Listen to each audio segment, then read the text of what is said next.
Hello, my name is Ottaviano Canuto, and I'm a senior fellow at the Policy Center for the Near South. We're here today to talk about the perfect storm that coronavirus has brought to developing countries.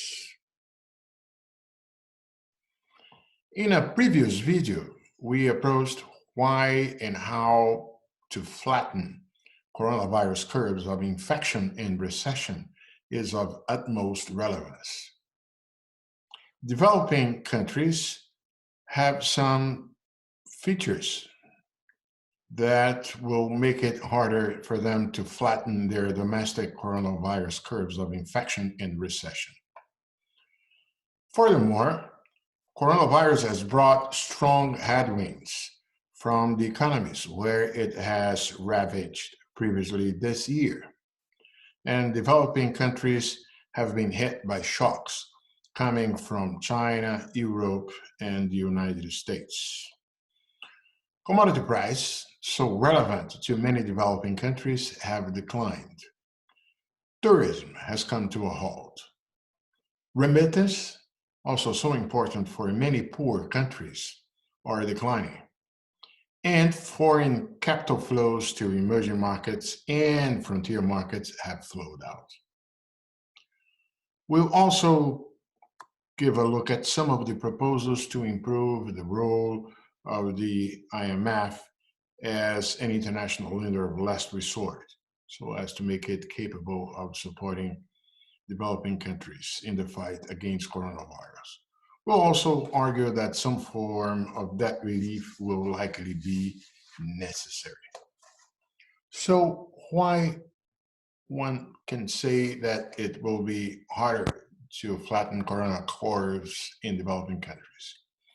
First, remember that flattening the infection curve is fundamental to avoid the overwhelming of the existing clinical hospital capacity of countries and the toll rate of deaths that come with that. Second, the epidemic containment measures to achieve that flattening tend to bring additional dampening to the economic activity with a negative impact, particularly on the poor part of the population.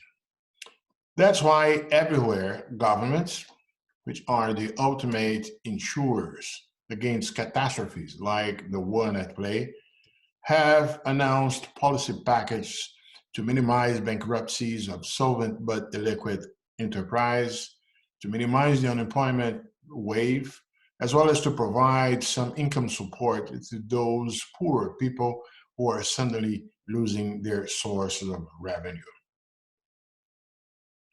Now, look at this table with data on countries according to the World Bank classification of countries by per capita income. Note how on public health capacity, the number of hospital beds per 1,000 people goes down dramatically as one moves down the income ladder. Many people do not have access to essential healthcare service and are not covered by health insurance. The capacity to treat COVID-19 patients, that is, specialized hospital service with ventilators to cope with critical cases, is grossly inadequate in many low and even middle-income countries. Just to give an idea, Malawi has 25 public intensive care beds for a population of 17 million, and Zimbabwe has none. There is also the issue of rampant informality in developing countries. In low and middle income countries, 50% to 90% of total employment consists of informal labor, as you can see in the table. And informal labor does not have benefits such as unemployment insurance, health insurance, and paid leave. Labor informality means that relief or recovery policies aimed at formal labor, such as increasing the unemployment insurance, reducing payroll and income taxes, and extending paid sick leave, have very limited effects. Low and middle income countries also do not have enough fiscal space. That is to say, the ability to deploy public funds and resources to counter a large negative shock.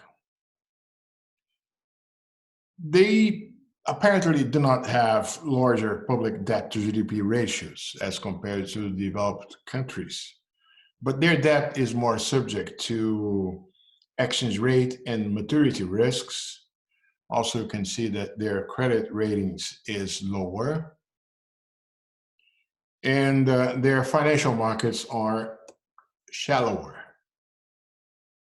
Furthermore, as we will approach later, the flight to quality in financial markets that has taken place since January has meant that for some countries, it will be more difficult to borrow externally to cover their fiscal deficit.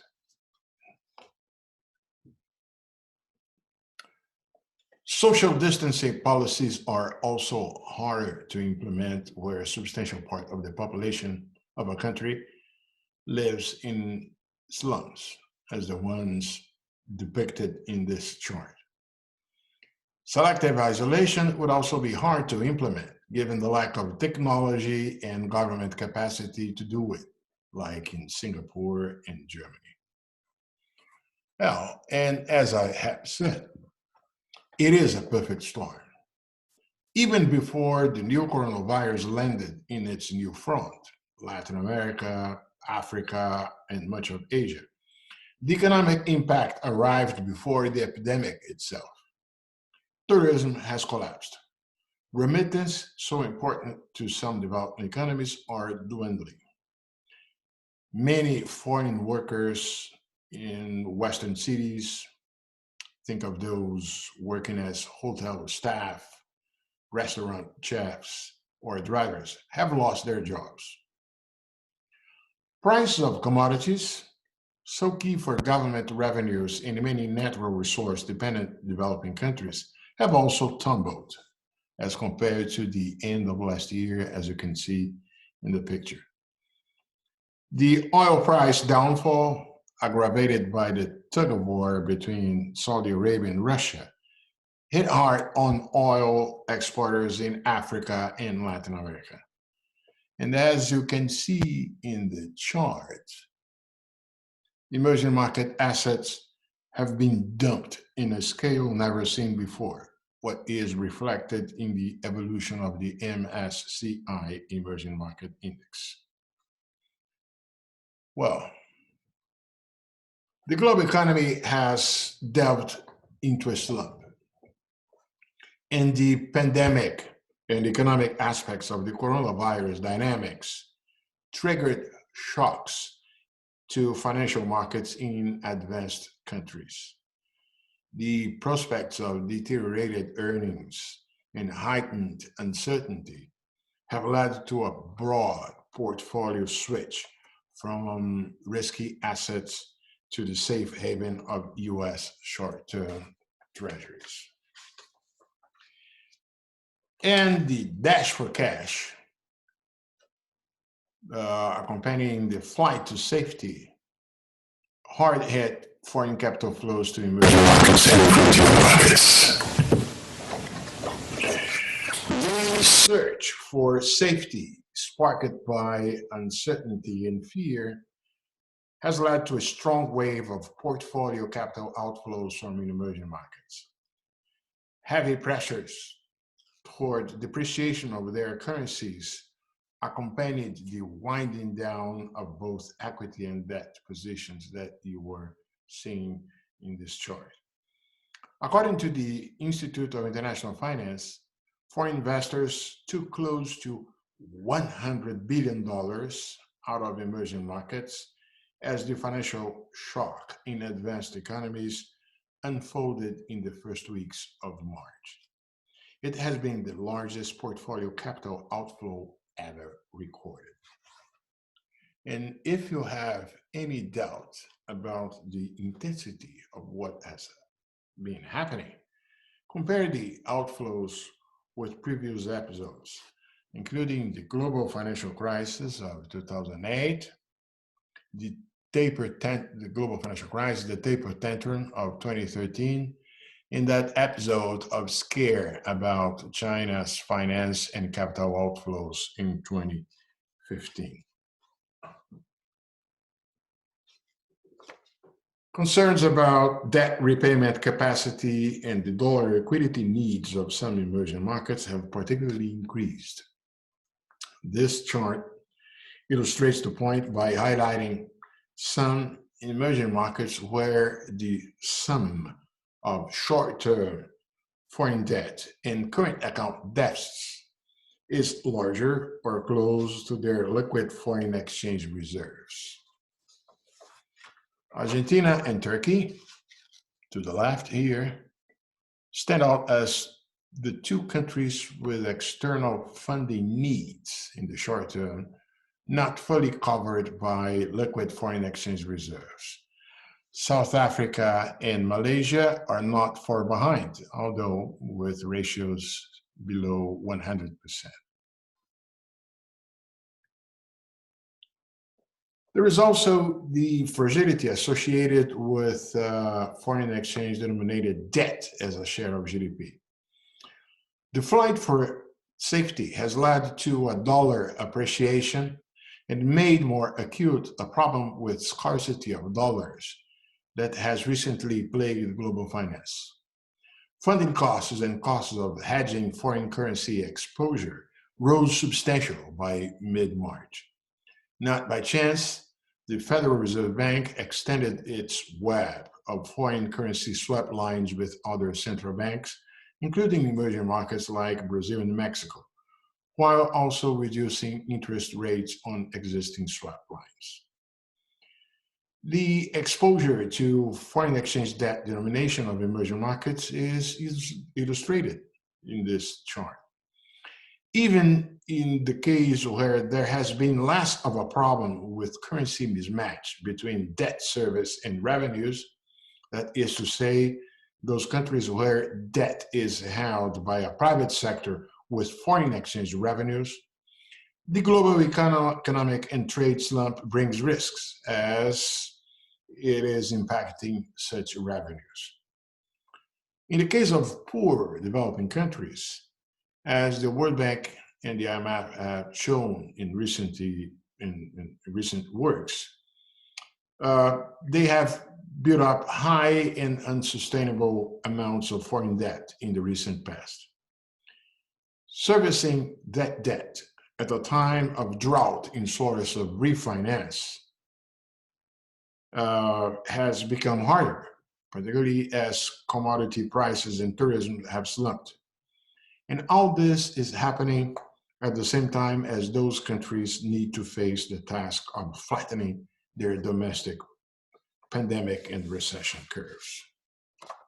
Naturally, demand for support from the IMF and the World Bank in the fight against coronavirus is rising to the roof.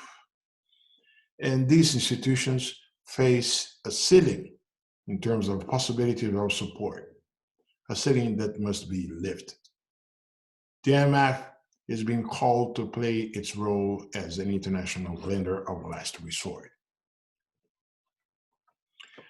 Kristalina Georgieva, the IMF's managing director, said last week that the institution has $1 trillion in loanable funds. But that lending capacity is to be exercised through facilities that vary in the borrowing caps and in the degrees of conditionality attached to them. The IMF will have to show more flexibility. The IMF has received calls for emergency lending associated to coronavirus from 98 countries so far. Access to the IMF's emergency facilities has been doubled, allowing it to, in principle, to meet the expected demand of about $100 billion in financing. She also mentioned the precautionary credit lines as something that must be reviewed in order to encourage additional liquidity support. There was also reference to a short-term liquidity line that may be established, and also that countries' financing needs may be met via other options, including the use of special drawing rights, the SDRs. SDRs is the accounting money created and allocated within the IMF. It is not usable in private markets, but it can be swapped among members. And so increasing the country's SDR allocations, which can be accessed unconditionally, is one way to help meet financing needs with lower borrowing from the IMF. Another option on the table is for the IMF membership to increase the grant element of the borrowing, as has been done for concessional lending to low-income countries. That is to say, reduce the interest rate and extend the repayment period considerably beyond what is standard in the traditional IMF facilities. The IMF might even add a grace period for repayments to ensure debt sustainability.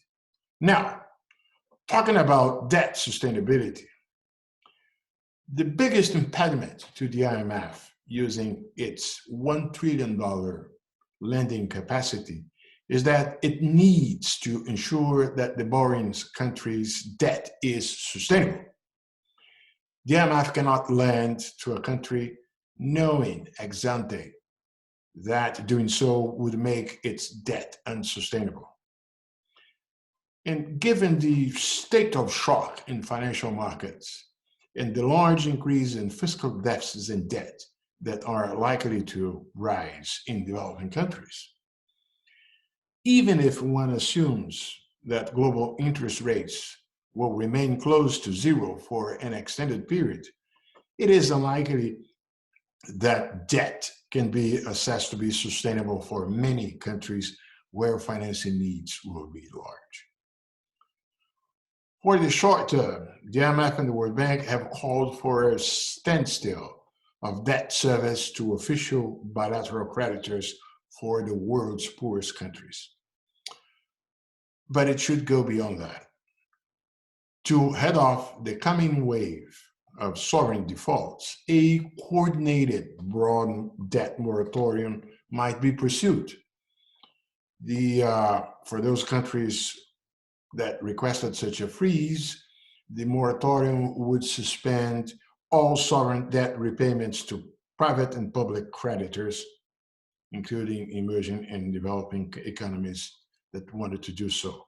That could stay until the coronavirus health crisis passes. Well, fact is that the coronavirus has brought multiple negative shocks, and given the magnitude of those shocks, international support will be needed as developing countries see governments' revenues drop and their access to financial markets dry up. We'll need that. Stay tuned.